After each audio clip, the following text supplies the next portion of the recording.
Okay, sir. Assalamu alaikum, everyone. Good evening. I hope all of you are doing well, and I also hope that you can all hear my voice. आवाज आ रही है आप लोगों को? Okay, that means आवाज आ रही है. Thank you very much. We will be starting with the conventional history now. First president से हम शुरू करेंगे. पहले 6-7 प्रेसिडेंट्स को मैं वेरी ब्रीफली आपके साथ शेयर करूंगा, just to make a basis कि कहां से टेक ऑफ किया यूएस हिस्ट्री में, एंड ऑल्सो कि जो कुछ नोट्स इस पार्ट में से आते हैं उन नोट्स की आपकी तैयारी हो जाए. तो we'll talk about first few presidents. The first president was George Washington, 1789 to 1797. Two tenures हैं जॉर्ज वॉशिंगटन के. Washington did not inherit the United States of America that we know today. आज जिस अमेरिका को हम जानते हैं वो America नहीं था वॉशिंगटन के लिए. The all powerful super power, economic power, military power. Washington presided over or started to preside over a rather nascent state engulfed in a lot of problems. Few of them I'll share with you. One among them is a very weak economy. The country was at war for good 5-6 years. Then the states did the borrowing from other countries in the Confederation era. तो federal government का date तो एक तरफ, state date ही 54 million से ज्यादा था, which was a lot even by those times. So he had to fix this economy. There was very little national army because once the war was over, the militia of citizens got dispersed and went to join the militias of their respective states for convenience of posting and also because of state loyalties, for convenience of posting and also because of state loyalties. तो बहुत ही कम फौज थी और colonial जमाने में कम फौज होना या वेपनरी का ना होना एक मसला था. America had literally no navy. तो आर्मी तो चलो थोड़ी बहुत जो भी थी, नेवी थी ही नहीं. Having no navy in that colonial era meant having no defense. Navy के ना होने का मतलब था कि आपके पास कोई डिफेंस है ही नहीं, और इस नेवी के ना होने के नुकसानात भी अमेरिका को बाद में हुए. उन नुकसानात में से एक नुकसान है practice of impressments. Practice of impressments. अब ये practice of impressments क्या है? Practice of impressment ये है कि चूंकि अमेरिका के पास नेवी नहीं थी and England controlled the seas from their royal navy, तो अमेरिकन शिप्स जो कमर्शियल शिप्स थे वो भी जब निकलते थे दूसरे मुल्कों के लिए, तो रॉयल ब्रिटिश नेवी के शिप्स इन्हें रोकते थे रास्ते में. रोककर वहां पर मौजूद क्रू को मजबूर किया जाता था कि वो ब्रिटिश शिप्स पर काम करें.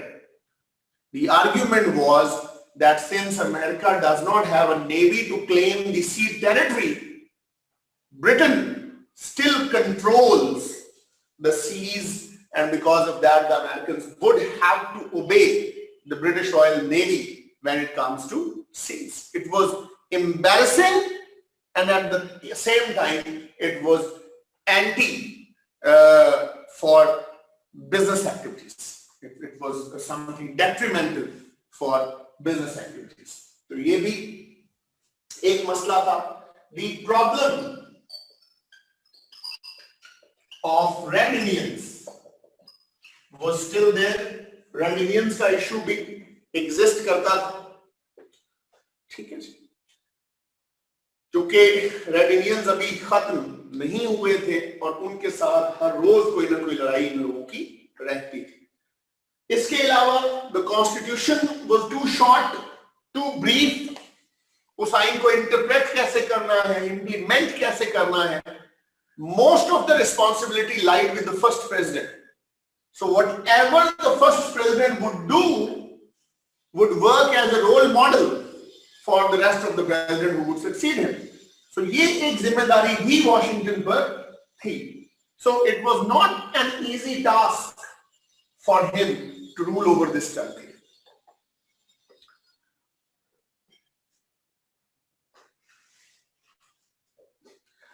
बेटे इसलिए कि जब वो मिलिशियाज अपनी स्टेट्स को रिप्रेजेंट करने चले गए, every state in America has their own militia as well, और at that point of time most of the states did not even know कि जैसे कन्फेडरेशन हमारी एग्जिस्ट नहीं की है, यूनियन भी को भी एग्जिस्ट करेगी या नहीं करेगी. तो यूनियन आर्मी का होना जरूरी होता है. एक यूनियन डिसिप्लिन्ड आर्मी एग्जिस्ट नहीं करती थी, जो एक प्रॉब्लम थी. और आगे जब आप सिविल वॉर पढ़ेंगे 1861 की, आपको ज्यादा बेहतर समझ आएगा what I am talking about, when American generals and even disciplined forces opted for the state militias instead of the union army. ठीक है, तो ये एक इशू वहां था. एनीवे, तो इन हालात में 30 अप्रैल को प्रेसिडेंट जो है he took over the office in 1789 and he started taking up these problems one by one.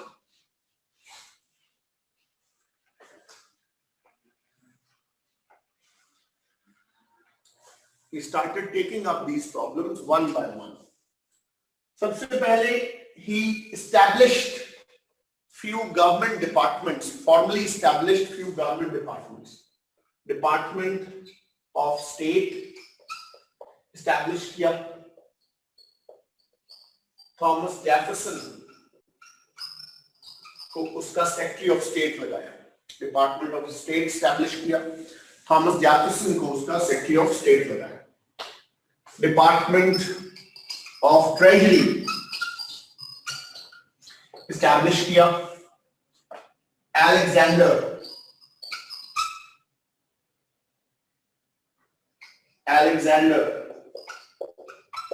Hamilton को उसका सेक्रेटरी लगाया.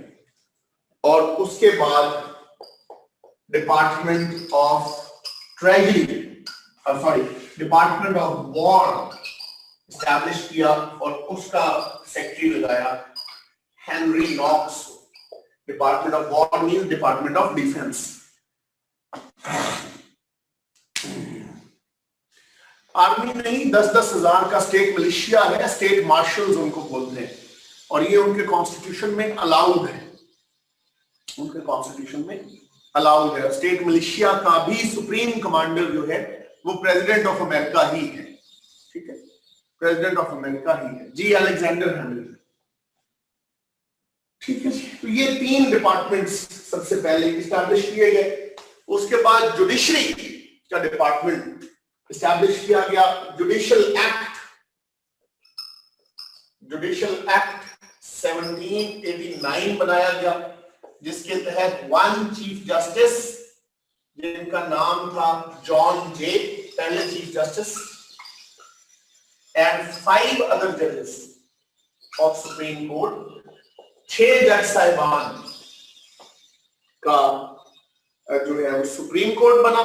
और हर रियासत में एक फेडरल जज भी तैनात किया गया जो सुप्रीम कोर्ट को रिप्रेजेंट करता था और फेडरल लॉज को इम्प्लीमेंट करता था। उस वक्त 13 रियासतें थी, उन 13 रियासतों में 13 जज साहिबान लगाए गए उस टाइम पर। यूं गवर्नमेंट की फॉर्मेशन कंप्लीट हुई। The legislature was there, the executive was there और जुडिशरी भी बना दी गई ताकि जो गवर्नमेंट की मेकिंग है, फॉर्मेशन है, वो कंप्लीट हो सके। Once the government was complete, the president started to take decisions for betterment of America. सबसे पहले हैमिल्टन्स फाइनेंशियल प्लान बनाया गया।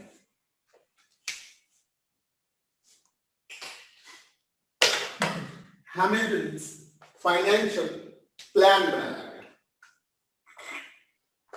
It was a 4 points financial plan. It was a 4 points financial plan जो दिया गया था अमेरिकन इकोनॉमी को boost देने के लिए। उसमें पहली चीज थी रेवेन्यू जनरेशन थ्रू टैक्सेशन। लिखाई है बच्चे है ही ऐसी, अब इसका तो मैं कुछ खास कर नहीं सकता, खुशखती निकालने बैठ जाऊंगा तो क्लास हमारी रह जाएगी। रेवेन्यू जनरेशन थ्रू टैक्सेशन, अगर कलर का मसला था तो कलर मैंने चेंज कर दिया। Revenue generation through taxation, American state जो है वो टैक्सेशन के जरिए रेवेन्यू अपना जनरेट करेगी। And states and people must not really shy away from paying taxes, must not really shy away from paying taxes. Why? Because the second point supported it. Second point said that the state debts shall be paid by central government. State debts जो है उन्हें central government जो है वो पे करेगी। तो आप जो है वो टैक्सेस देने से ना घबराएं। आपकी जो डेट लायबिलिटीज भी है रियासतों की, वो डेट लायबिलिटीज भी फेडरल गवर्नमेंट अदा कर देगी। ठीक है। Number 3, uniform single currency all over US. तमाम रियासतों में एक ही सिंगल करेंसी चलेगी। The states shall not be allowed to follow different currencies. ये एक फेडरेशन को मजबूत करने के लिए इंट्रोड्यूस किया गया रिफॉर्म के जो रियासतें, कोई स्पेन के साथ ट्रेड कर रहा है तो उनकी करेंसी चला रहा है, कोई फ्रांस के साथ ट्रेड कर रहा है तो उनकी करेंसी चला रहा है, कोई इंग्लैंड के साथ ट्रेड कर रहा है तो उनकी करेंसी चला रहा है, तो उससे फेडरल किटी में पैसे नहीं आ रहे थे। तो एक यूनिफॉर्म करेंसी रखी गई और इस मकसद के हसूल के लिए और फर्दर फाइनेंशियल डिसिप्लिन को जो है वो मैनेज करने के लिए उसको जो है वो बनाते हैं है the national bank of US. The national bank of US, bank of England की बेसिस पर ये नंबर ऑफ स्टेट्स जो है वो शुरू में 13 था। नेशनल बैंक ऑफ यूएस से बनाया गया बैंक ऑफ इंग्लैंड की तर्ज पर। बैंक ऑफ इंग्लैंड बनाया गया था 1694 में। ये दुनिया का दूसरा सरकारी बैंक था। दुनिया का पहला सरकारी बैंक स्वीडन ने बनाया। तो इसके बाद इंग्लैंड के फाइनेंशियल डिसिप्लिन में इंप्रूवमेंट आई थी, इसलिए फाइनेंशियल डिसिप्लिन जो है वो अमेरिका ने भी इंट्रोड्यूस करवाने के लिए अपना बैंक इस्टेब्लिश किया इकोनॉमी को बूस्ट देने के लिए। ठीक है, ये दिखाओ यार क्या सवाल है बच्चों के। ठीक, ऑफिस ऑफ द बच्चों, for heaven's sake, एक तो office of the attorney general जो है वो जस्टिस डिपार्टमेंट को हेड करता है। जस्टिस डिपार्टमेंट जुडिशियल एक्ट ने इस्टेब्लिश किया था। एक बात तो ये अंडरस्टैंड कर लें। और दूसरी बात ये है कि हमने जब क्लास शुरू की थी मैंने तब भी बताया था कि हम मेन मोटी बातों को डिस्कस करेंगे। अगर इस तरह हम डिटेल में जाएंगे तो फिर तो मुझे एक अपॉइंटमेंट आपके साथ डिस्कस करनी चाहिए, which I can, but I am not here to boost my knowledge, boast of my knowledge कि मुझे कितनी यूएस हिस्ट्री आती है। I am here to make you prepare. तो मेरे लिए इतना जितना ये अहम है कि क्या पढ़ाना है, उतना ही अहम है क्या नहीं पढ़ाना है। तो इसलिए थोड़ा सा ट्रस्ट मी ऑन दिस, जिस पर हम जा रहे हैं। ओके जी, टैक्सेशन के अगेंस्ट विस्की रिबेलियन हुई थी। पेंसिल्वेनिया के फार्मर्स ने कॉर्न के ऊपर लगने वाला टैक्स माफ करने को कहा था। उन्होंने कहा था हम टैक्स अदा नहीं करेंगे। उन्हें लगता था ये डबल टैक्सेशन है, विस्की पर भी टैक्स होता है और कॉर्न पर भी टैक्स होता है, और इसी कॉर्न से विस्की बनाई जाती है। तो इसे विस्की रिबेलियन कहा जाता है जो पेंसिल्वेनिया के फार्मर्स ने किया था। बट वो रिबेलियन खत्म कर दी गई थी। President Washington asked Alexander Hamilton to raise a militia of 15,000 people and go attack these farmers if they don't pay tax. लेकिन वो अटैक करने की नौबत नहीं आई और उससे पहले ही जो है उन्होंने वो टैक्स अदा कर दिया। ठीक है जी। अब आ जाएं, US bank is called federal reserve. Federal reserve बाद में आए थे, पहले नेशनल बैंक था, फिर 7th प्रेसिडेंट ने आके इसको रीचार्टर किया एंड देन ग्रेजुअली ये आया है रिजर्व बैंक ऑफ यूएस की तरफ। तो ये हुआ। इसके अलावा जुडिशियल एक्ट एस्टैब्लिश किया गया।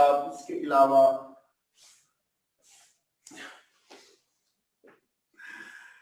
बच्चों जो जब आप ट्रेजरी बनाते हैं आलमजेब, तो मिंट जो होती है वो ट्रेजरी का पार्ट होती है ना बेटे।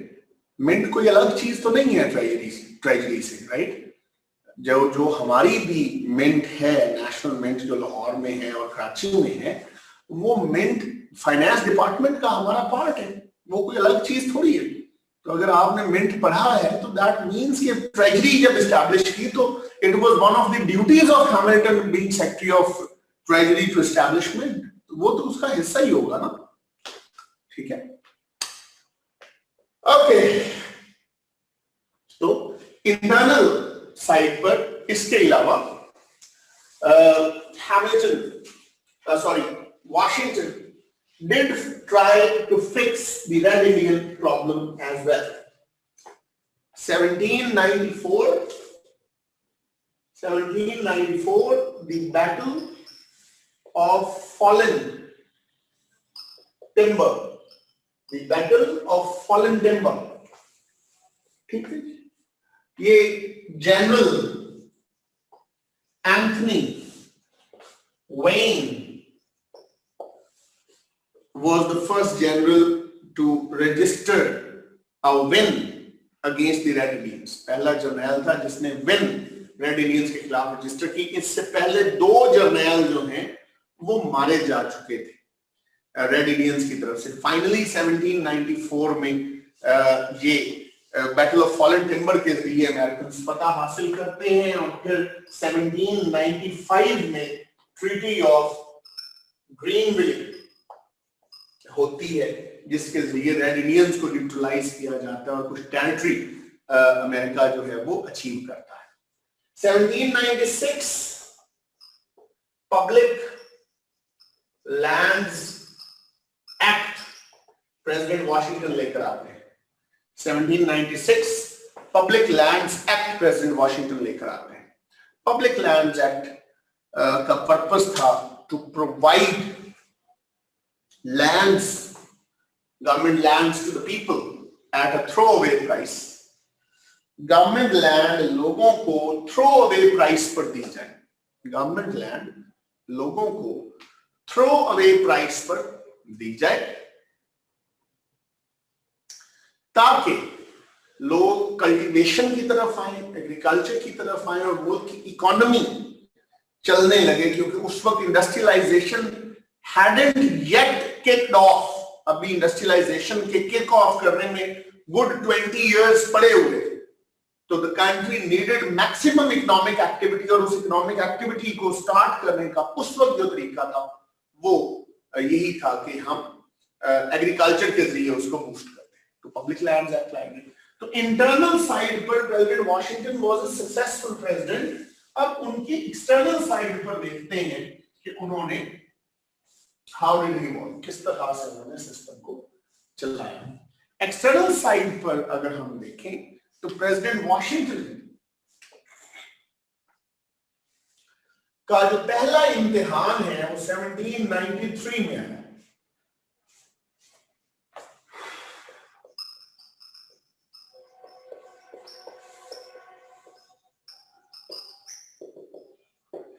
Proclamation of neutrality. Proclamation of neutrality होता यह है कि इंग्लैंड और फ्रांस लड़ाई करने का चले जाते हैं. अब उस लड़ाई में फ्रांस मदद मांगता है अमेरिका से.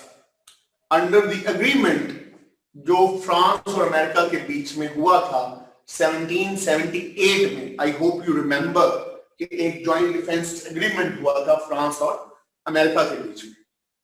तो 1793 में फ्रेंच गवर्नमेंट, जो इनकलाबी हुकूमत थी, क्योंकि 1789 में अमेरिका में फ्रांस में रेवोल्यूशन आ चुका था, और उस रेवोल्यूशन ने लुई 16 जो उसमें किंग थे और उनकी क्वीन थी उनको एग्जीक्यूट कर दिया था. Most of you already know that. तो 1793 में जो जंग इंग्लैंड के साथ हुई वो रेवोल्यूशनरी गवर्नमेंट ने की. इस रेवोल्यूशनरी गवर्नमेंट ने अमेरिका को मदद के लिए कहा. The people in Washington's cabinet wanted to help France. उन्होंने कहा कि हमारी ये ऑनरेबल ड्यूटी है कि हम फ्रांस को सपोर्ट करें और फ्रांस को हेल्प करने जाएं, चूंकि उन्होंने हमें हेल्प किया हुआ है, हमने एक एग्रीमेंट किया हुआ है. But president Washington decided against it. President Washington ने ये डिसाइड किया that America can not afford to go to a war at this point of time. We have very little army, we literally have no navy, and we don't have the economy to support the war. Royal British navy को हम कैसे रोकेंगे, पैसे कहां से लाएंगे जंग लड़ने के लिए. इसलिए उन्होंने प्रोक्लेमेशन ऑफ न्यूट्रलिटी अप्रैल 1793 में इशू किया that America shall remain neutral in this war. ना हम इंग्लैंड की मदद करेंगे और ना फ्रांस की मदद करेंगे. और लॉजिक ये दी, which is an interesting logic ये दी कि हमारा जो ज्वाइंट डिफेंस पैक्ट था, हमारा जो मुआहदा था जो है, थोड़ा सा मुझे राबेल 1 मिनट अगर आप देंगे तो ये मसला मैं आपका हल कर दूंगा, यूनेमिशन वाला. ठीक, जस्ट गिव मी 1 मिनट. तो आर्ग्यूमेंट ये था that this agreement was with Louis 16, the monarch, the late monarch of France. And since the revolutionary government executed the monarch, the revolutionary government is not the natural descendant or successor of that monarch. Hence, America is not duty bound to follow that agreement with this new regime. Although we recognize that they have the right to govern France, but America does not feel obligated to fulfill an agreement that they did with the king in his personal capacity. इसलिए हम ये करने नहीं जा रहे.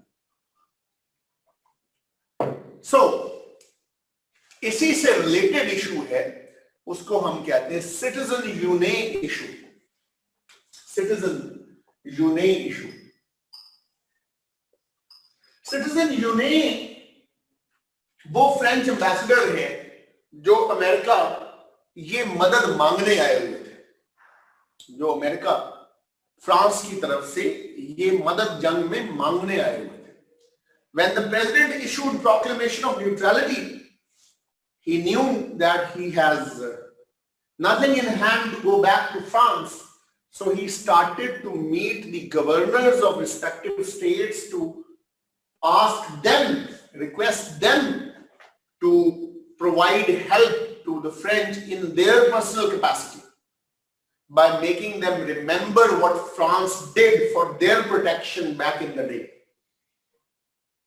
President को जब ये बात पता चली तो he sent for Mr. Yunet, and when Mr. Yunet came, he explained the situation that if he goes back to France empty-handed,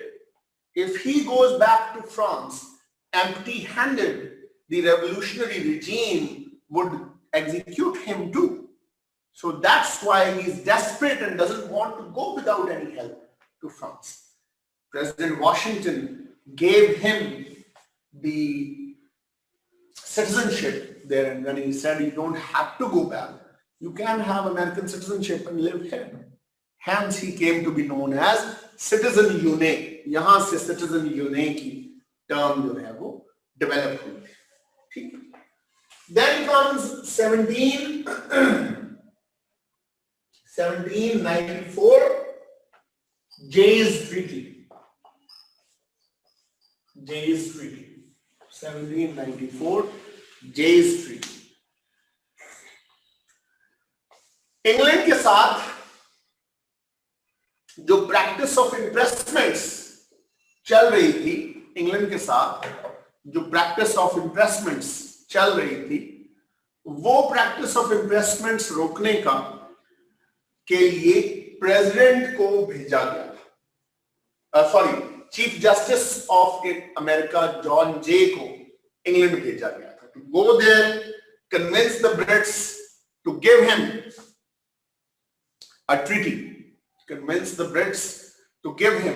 a treaty, not to interfere with American ships in the seas.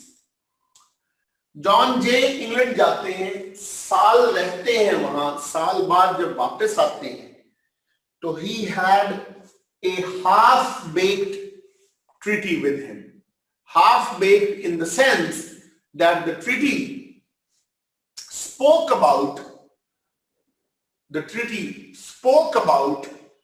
that the British Navy shall not interfere with American ships in American waters.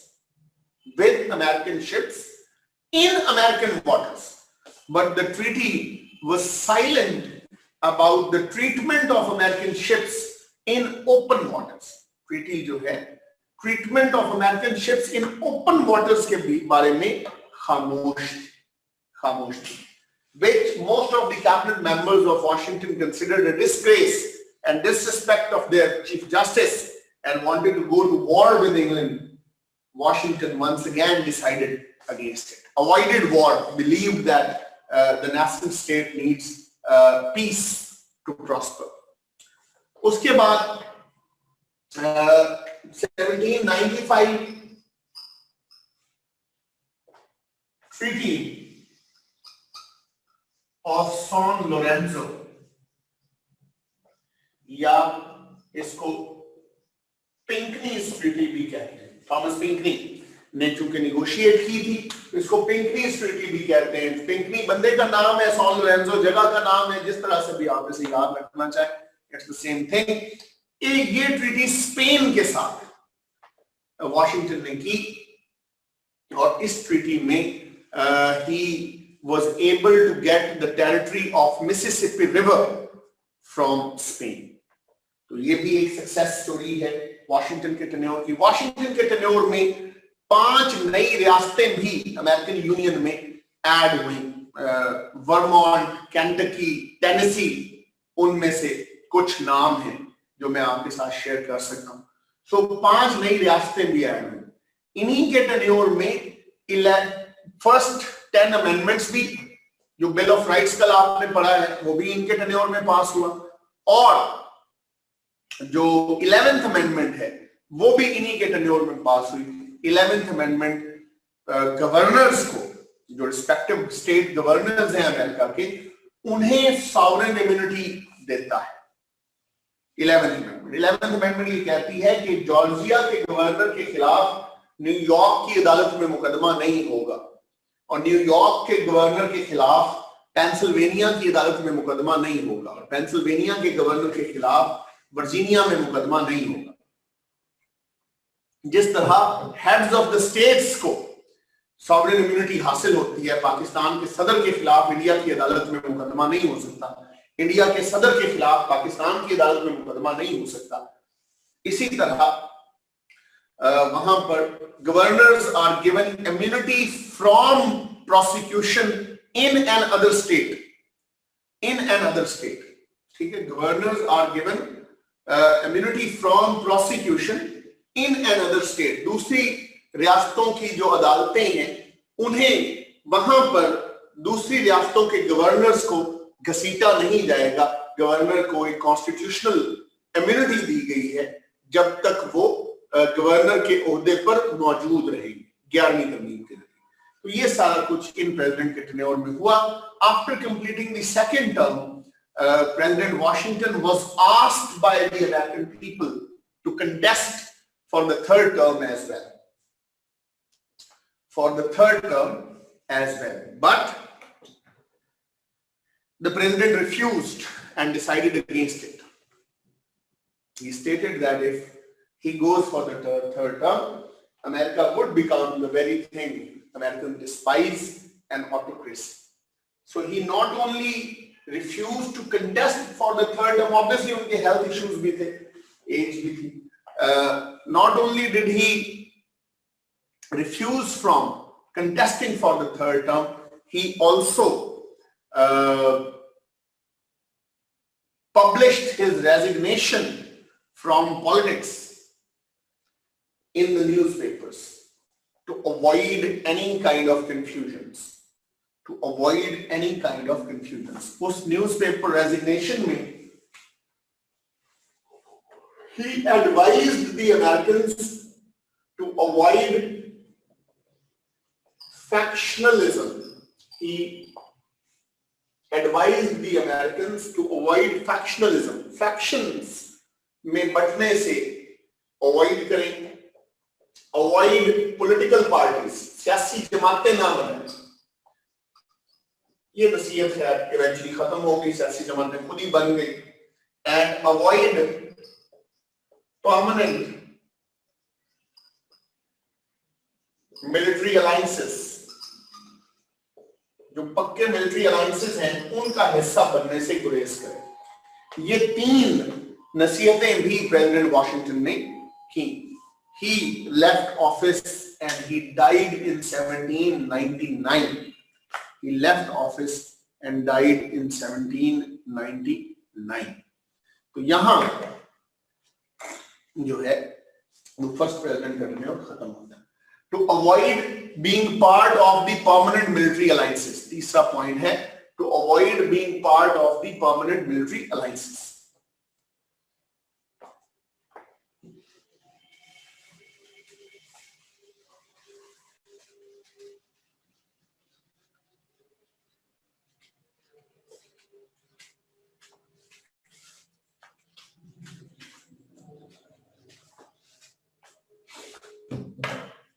अब बात करते हैं second president की।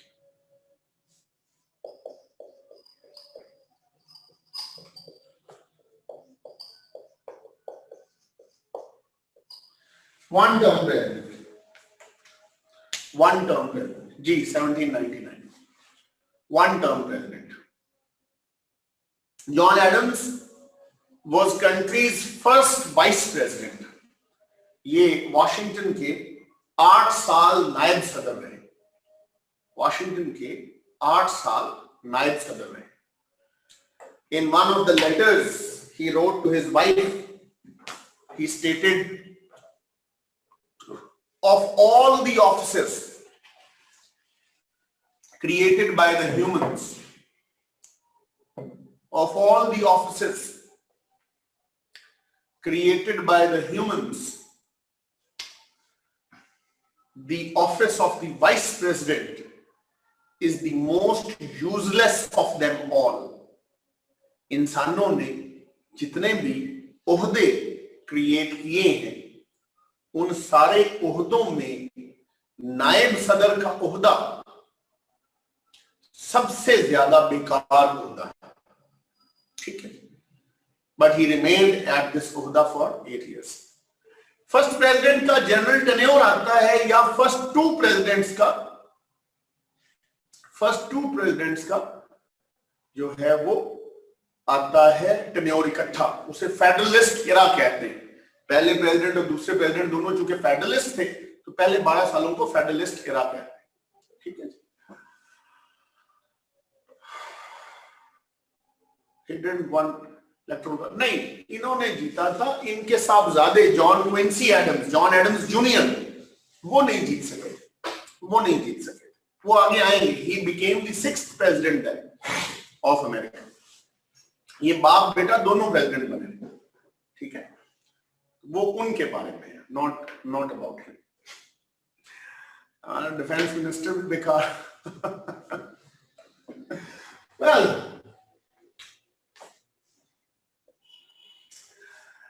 क्योंकि ये single term president है जी, first 12 years को federalist rule कहा जाता है, फेडरलिस्ट एरा कहा जाता है. क्योंकि ये वन टर्म प्रेसिडेंट है तो there is not much to talk about his presidency for these 4 years. इन्होंने हाउएवर अपने टेन्योर में department of health, public health establish किया, department of public health establish किया.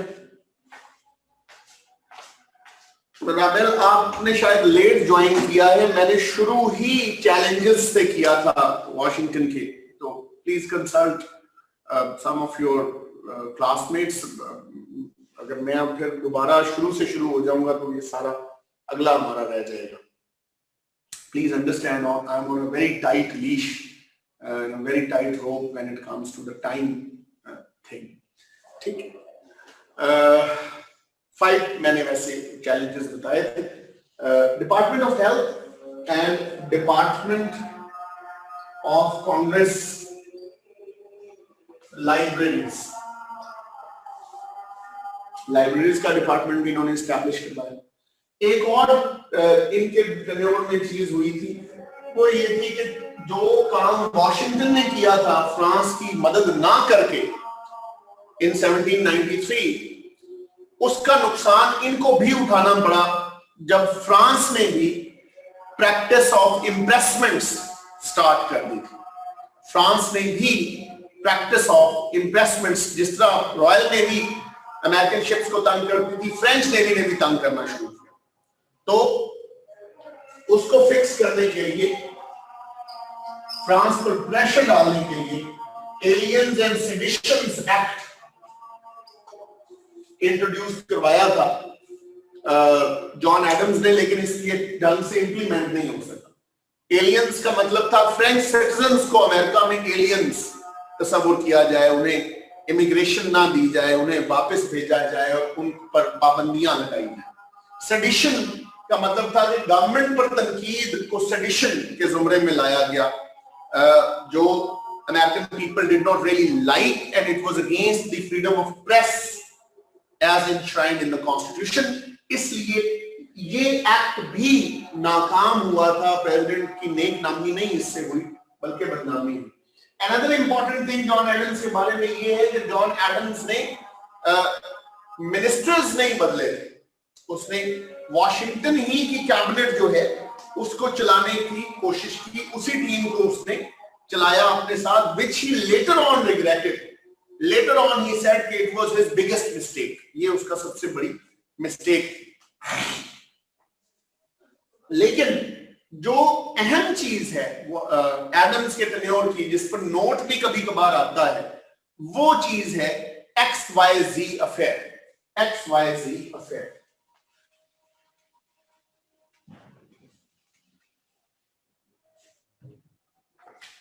The XYZ affair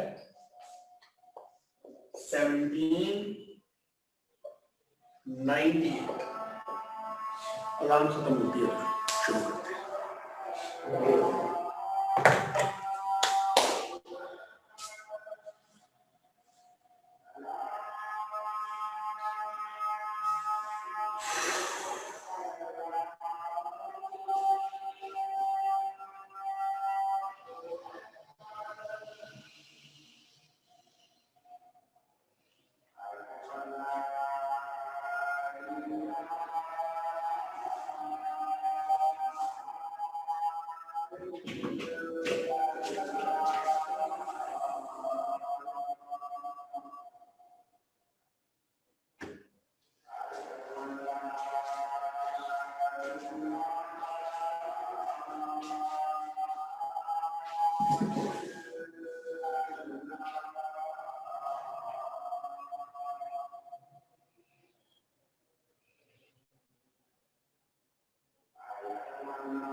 okay ji. Critical analysis हर सवाल में लिखने की जरूरत नहीं है। अगर पूछा गया है तो उसकी हेडिंग दें, अगर नहीं पूछा गया तो उसकी हेडिंग देने की जरूरत नहीं है। You can just give a heading of a conclusion और an analysis if it is required. वरना कंक्लूजन की हेडिंग हर सवाल में आएगी, क्रिटिकल एनालिसिस की हेडिंग जहां जरूरत हो वहां दीजिए, जहां जरूरत नहीं है वहां नहीं दीजिए। जो बिल्कुल सीधे सीधे डिस्क्रिप्टिव से क्वेश्चंस पूछे जाते हैं, उन डिस्क्रिप्टिव से क्वेश्चंस के ऊपर क्रिटिकल एनालिसिस की हेडिंग भी कोई नहीं बनता।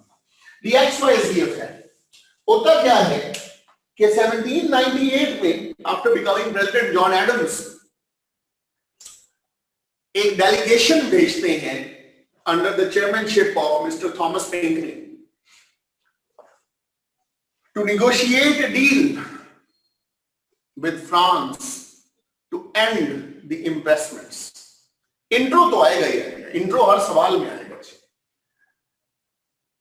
To negotiate a deal with France to end impressment, जिस तरह इंग्लैंड के साथ एक डील की गई है इम्प्रेसमेंट्स को खत्म करने की, इसी तरह फ्रांस के साथ भी एक डील की जाए इम्प्रेसमेंट्स को खत्म करने की। ये लोग वहां जाते हैं। Reportedly they were received by the foreign service officers of the time who introduced themselves as Mr. X, Mr. Y and Mr. Z। एक इंटरप्रिटेशन ये है इस वाक्य की। दूसरी इंटरप्रिटेशन ये है कि they knew the real names of the diplomats जिन्होंने इन्हें रिसीव किया था, but they intentionally withheld their identity when the matter was discussed in the Senate of America, ताकि कोई डिप्लोमेटिक स्पैट फ्रांस के साथ ना शुरू हो जाए। कर्टसी उन्होंने दिखाई इसको डिस्कस, उनका नाम जाहिर नहीं किया। Whatever the reason, whatever the case, the issue is famous as the XYZ affair। So these gentlemen asked the Americans that okay, you will get your treaty, but for that first you will need to do something for us। आपको treaty मिल जाएगी लेकिन पहले आपको कुछ करना पड़ेगा। क्या करना पड़ेगा? पे $250,000 टू दीज जेंटलमैन। $2.5 लाख इन्हें रिश्वत दी जाए, $2.5 लाख इन्हें रिश्वत दी जाए, and $10 million loan to France, और $10 मिलियन का लोन जो है वो फ्रांस को दिया। ठीक है, अगर आप ये कर दें तो बिस्मिल्लाह, हम आपको ट्रीटी ले देते हैं। अगर आप ये नहीं करते तो फिर हमारा जवाब है। थॉमस पेंकनी जो लीड कर रहे थे डेलीगेशन को, उन्होंने इसका हिस्टोरिकल आंसर दिया, which later on became a slogan for the American as well. वो आंसर ये था, millions for defence, millions for defence, millions for defense, not 6 pence for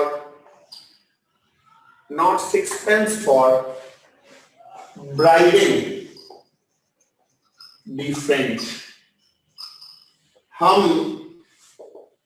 दिफा पर इम्प्रेसमेंट्स को रोकने के नतीजे में अगर जंग होती है तो हम दिफा पर लाखों डॉलर्स खर्च कर देंगे, लेकिन फ्रांसीसियों को रिश्वत $1 नहीं देंगे।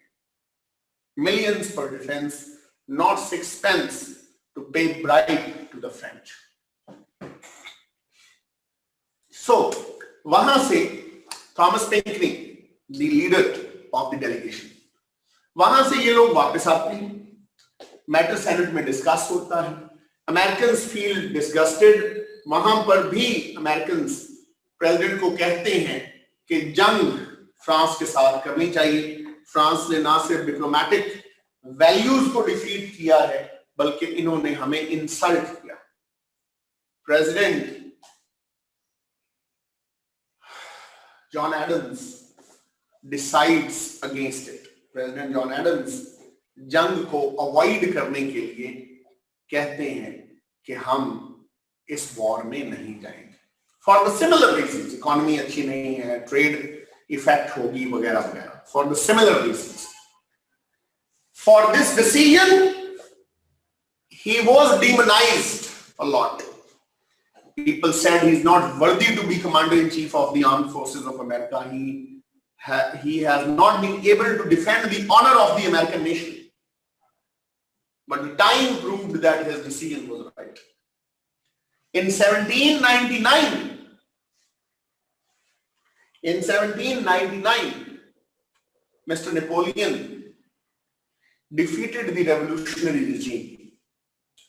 नेपोलियन ने रेवोल्यूशनरी गवर्नमेंट को खत्म किया और फ्रांस को वंस अगेन टेक ओवर किया। नाउ नेपोलियन के बारे में अगर आप जानते हैं या आपने थोड़ा बहुत पढ़ा होगा तो you would know that the biggest ambition of his life was to occupy England and to rule over it even if it is for one day. भले एक दिन के लिए हो, इंग्लैंड पर हमने रूल जरूर करना है, इंग्लैंड पर हमने रूल जरूर करना है। एंड फॉर दैट, नहीं इंग्लैंड, फॉर दैट, वैसे तो every monarch wants to rule all over the world, but England के साथ उनका स्पेशल प्यार भी रहा है और उस प्यार के लिए वो इंग्लैंड के साथ डिफरेंट कॉलोनीज में लड़ते भी रहे। कॉलोनियल इन्होंने कॉन्टिनेंटल सिस्टम भी स्टार्ट किया था इंग्लैंड के खिलाफ, if you remember, to hackney the English economy, लेकिन उसका नुकसान ज्यादा फ्रांस को हुआ था, कम नुकसान इंग्लैंड को हुआ था। वो ब्रिटिश हिस्ट्री में मेन टॉपिक है या यूरोपियन हिस्ट्री में भी होगा। Anyhow,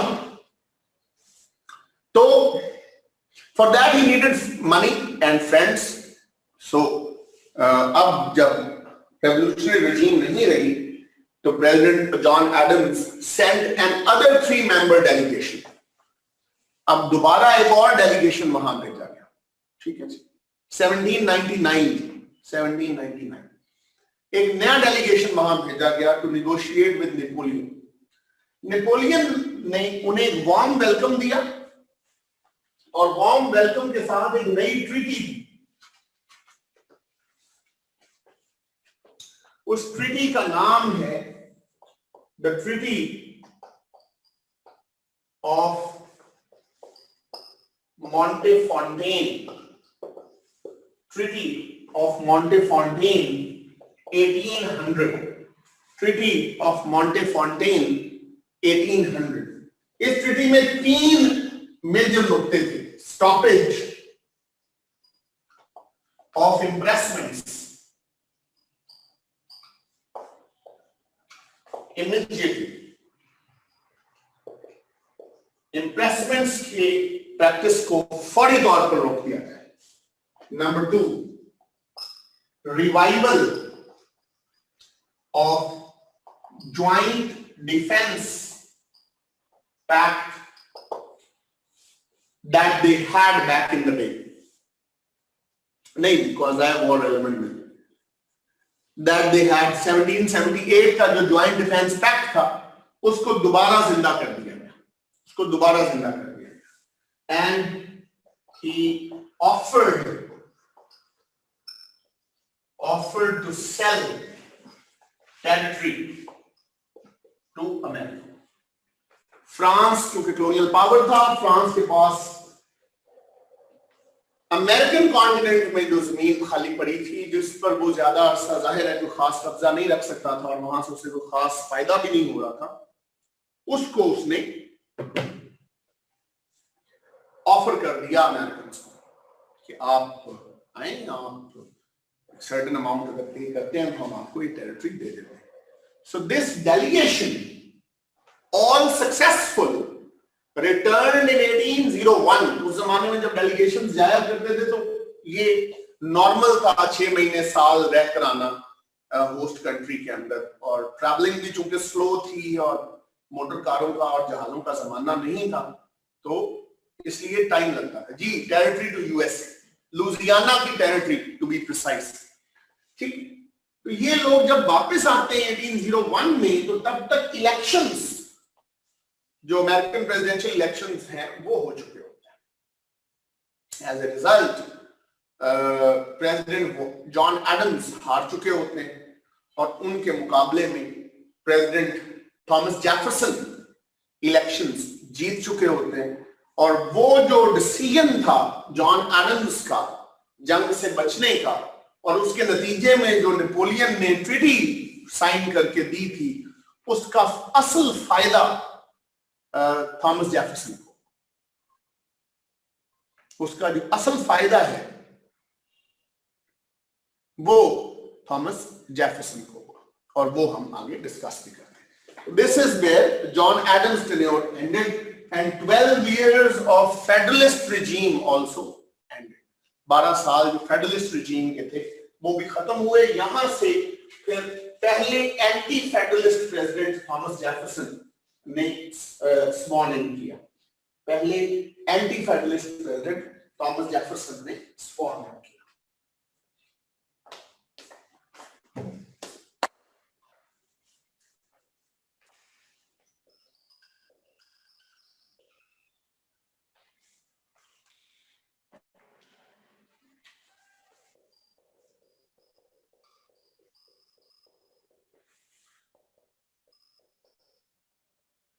(1801 to 1809) Thomas Jefferson. 1801 to 1809 Thomas Jefferson. Thomas Jefferson 2 terms president हैं. इनके टेन्योर के बारे में 2 मुतजाद राय हैं. He himself says, अपने टेन्योर के बारे में वो खुद ये कहते हैं that my presidency is the second American Revolution. My presidency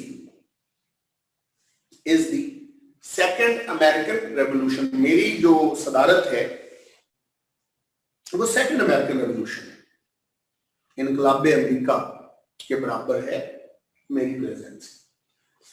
जो उनके मुखालिफीन हैं, फेडरलिस्ट हैं, वो ही कहते हैं he was a bull in a china shop. He was a bull in a china shop. I hope you understand the expression. It means that he would destroy that everything that was settled by the Federalists. जिस तरह एक China shop में एक bull घुसा है तो chaos create होता है, डिसऑर्डर क्रिएट होता है, इसकी प्रेसिडेंसी से भी वही केओस और डिसऑर्डर क्रिएट होगा. However, when we analyze his presidency, we understand that both of the statements are untrue. दोनों स्टेटमेंट्स ही अनट्रू हैं. ना तो इनकी प्रेसिडेंसी इतनी कोई जबरदस्त चीज थी कि उसे दूसरा अमेरिकी इनकलाब कहा जाए, और ना ही उनकी प्रेसिडेंसी इतनी बुरी थी कि उसे bull in a China shop कहा जाए. It was a fairly good presidency, Fairlie alright presidency. Anti federalist थे तो रियासतों के हकूक पे बिलीव करते थे. रियासतों को कंपैरेटिवली इन्होंने फ्री हैंड दिया अपनी पॉलिसीज को फॉलो करने के लिए. ओपन मार्केट इकोनॉमी दी, लिबरल वैल्यूज को इंट्रोड्यूस करवाया, अवाम में अपनी जगह बनाने की कोशिश की. इस हवाले से ये रिफ्रेशिंग स्टार्ट था. ये उस तरह का अरिस्टोक्रेटिक रूल नहीं था जिस तरह का अरिस्टोक्रेटिक रूल वॉशिंगटन या एडम्स ने करने की कोशिश की. He appointed Albert Gallatin, a renowned economist of the time. Albert Gallatin was appointed his Secretary of Treasury. Albert Gallatin के जिम्मे ये था कि वो जहां तक मुमकिन हो सके एक पब्लिक फ्रेंडली बजट लेकर आए, एक ऐसा बजट लेकर आए that the public comprehends, a layman can understand, और उस बजट के लिए पब्लिक से राय भी ले. उस बजट के लिए पब्लिक से राय भी ले. ये दोनों काम को करें. So Albert Gallatin started to work on it, और उसी विजन को आगे बढ़ाते हुए they introduced a laissez-faire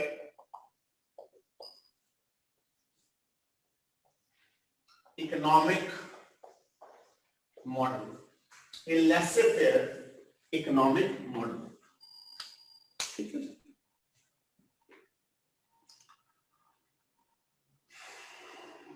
Albert Gallatin introduced a laissez-faire economic model, which means laissez-faire treasury, Department of Treasury, economy का है. Laissez-faire French term है which means let it be, which means non-interference of the government. That government shall not be an interference, shall not play a regulatory role or a supervisory role in economy. Rather, government shall play a role of an enabler, a facilitator in the economy. ठीक. रियासत जो है, for the fourth time, Albert Gallatin was appointed as Secretary of Treasury, वजीर खजाना. So उन्होंने कहा जी हुकूमत जो है वो कारोबार में रखना नहीं डालेगी, लाइसेंसिंग रिजीम लेकर नहीं आएगी. कारोबारी लोगों को हम ओपन मार्केट इकोनॉमी देते हैं, वो आए, वो काम करें. मार्केट फोर्सेस डिटरमिन करेंगी कि महंगाई कितनी होगी या चीजें कितनी, डिमांड एंड सप्लाई डिटरमिन करेगी कि महंगाई कितनी होगी और कितनी नहीं होगी, ताकि ज्यादा से ज्यादा लोग बिजनेस की तरफ आए, ज्यादा से ज्यादा लोग बिजनेस की तरफ आए. और इनके टेन्योर से इनिशियल लेवल की इंडस्ट्रियलाइजेशन भी स्टार्ट हो गई. जॉर्ज थॉमस जेफरसन के टेन्योर से इनिशियल लेवल की इंडस्ट्रियलाइजेशन भी स्टार्ट हो गई थी. वो जो पानी पे चलने वाली छोटी मिलें हैं वो भी स्टार्ट हो गई. ठीक है, 60-70 लोग काम करते थे. कपड़ों की पहली मिल इनके टेन्योर में लगाई गई. तो इंडस्ट्रियलाइजेशन का भी आगाज है जो इनका टेन्योर है, जो जेफरसन का, और फिर आगे चला. इंडस्ट्रियलाइजेशन एक पूरा टॉपिक है, वो मैं आगे आपको पढ़ाऊंगा. ठीक है जी.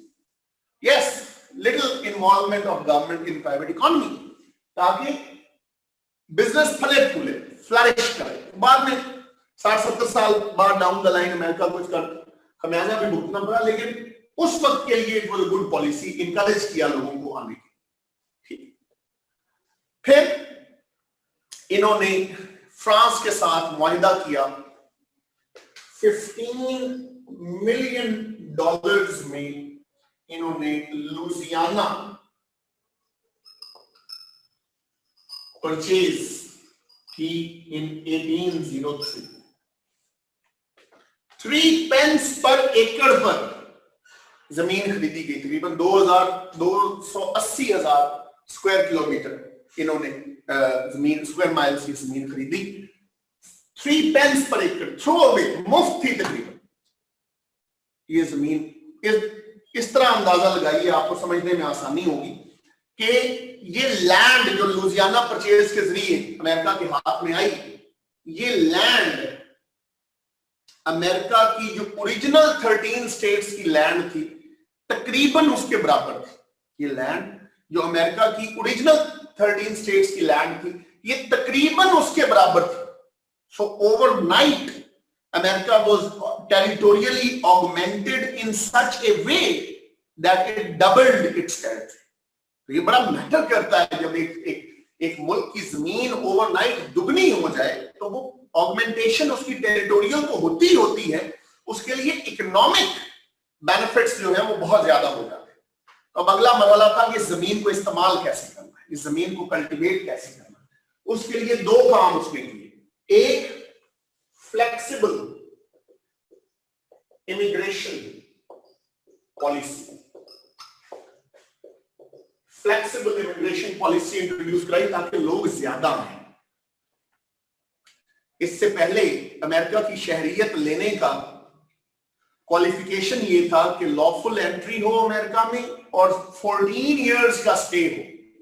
14 साल आप अमेरिका में रहें तो आप अमेरिकी शहरी बन सकते हैं। हालांकि 12 साल अभी अमेरिका को बने हुए थे मुश्किल से। However, he converted that time into 5 years. इनका lawful entry into America and 5 years stay in America will make you eligible to become citizen of America. बन नहीं जाएंगे आप automatically citizen of America. It will make you eligible to become citizen of America. ताकि ज्यादा लोग आए, गैरबाज मीना आबाद हो। और इन्होंने एक और थ्योरी दी जिसे कहते हैं manifest destiny. Manifest destiny, lawful entry into America, 5 years stay and lawful entry and 5 years stay in America, lawful entry and 5 years stay in America, ये कहा गया।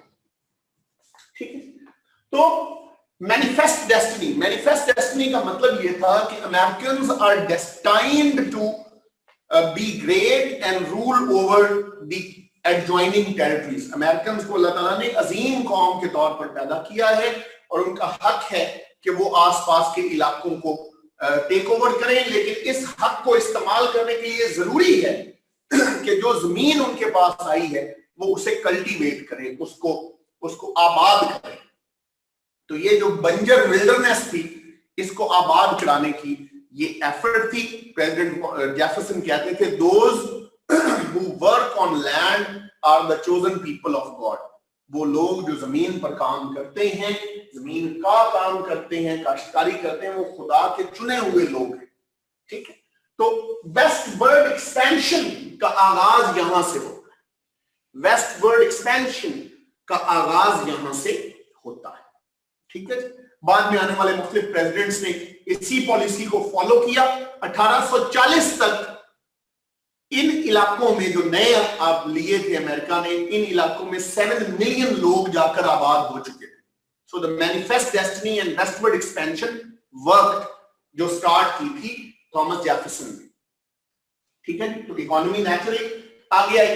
इन्होंने ही अपने टेन्योर में 1803 में, इन्हीं के टेन्योर में जुडिशियल रिव्यू अमेरिकन कॉन्स्टिट्यूशन का हिस्सा बना। मार्बरी वर्सेस मेडिसन का मशहूर केस हुआ और इस केस के नतीजे में चीफ जस्टिस जॉन मार्शल ने जुडिशियल रिव्यू का इख्तियार एक्सरसाइज किया आइन को इंटरप्रेट करते हुए और कांग्रेस के एक लॉ को नल एंड वॉइड डिक्लेयर किया। ये भी इन्हीं के टेन्योर में हुआ। इन्हीं के टेन्योर में slave trade ban 1807 he banned the import of slaves 1807 he banned the import of slaves गुलामों की इंपोर्ट बैन की। इस ये एक अच्छी चीज थी।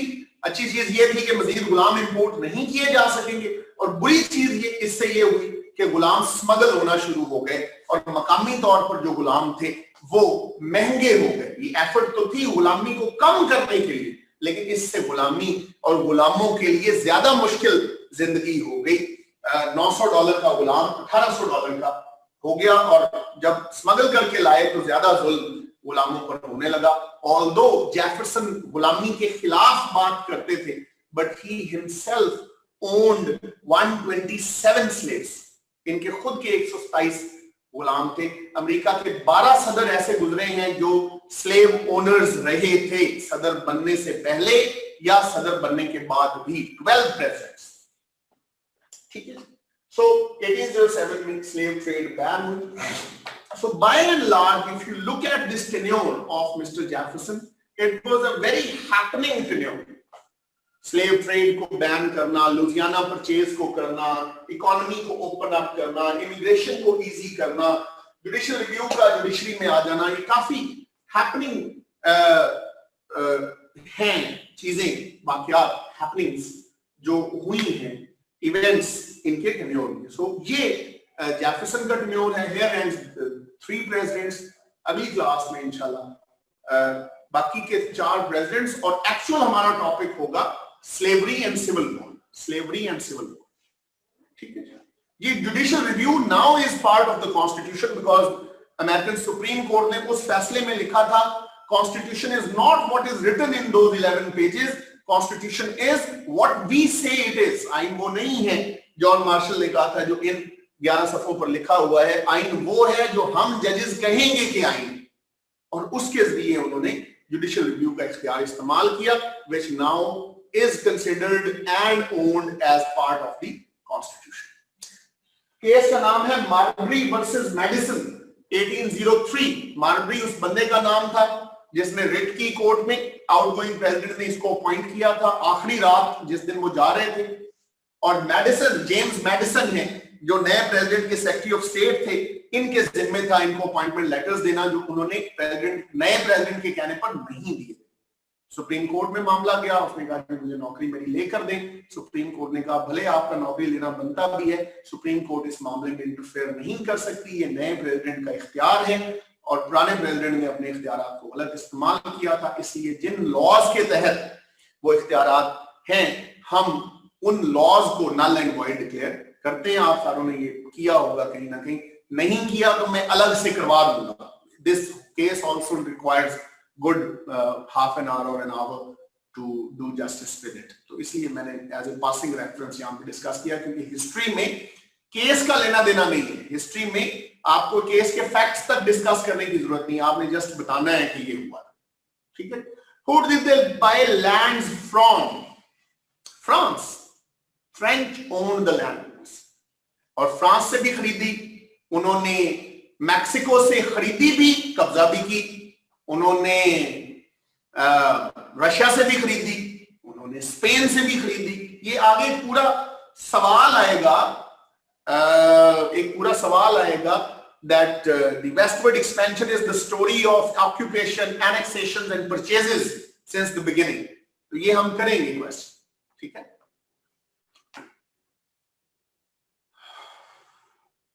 जी, 7 million people settled in this area till 1840, 1840 तक। उसके बाद मजीद लोग आए, ठीक है। Thank you so much. Writ of mandamus होती है जी, to ask a public officer to do what is legally bound to do, जो उसकी लीगल ड्यूटी है वो उसको करने के लिए मजबूर करना, डायरेक्शन देना। रिट ऑफ मैंडमस का ये मतलब है। और मार्बरी ने जो रिट की थी मेडिसन के खिलाफ, वो ये थी, और एक थी रिट ऑफ कोवरेंट, 2 रिट्स, ठीक है। थैंक यू जी, जरूर, जो भी आप टेस्ट या नोट सेंड करेंगे, आई चेक कोई ऐसा issue. Thank you very much. नहीं, that's not the reason, there are many other reasons for that. आगे जैसे जैसे जंगें आएंगी अमेरिका की, आप वो देखते जाएंगे कि क्या क्या रीजंस थे, हम करेंगे सारी, डोंट वरी, अभी तो शुरू हुआ है।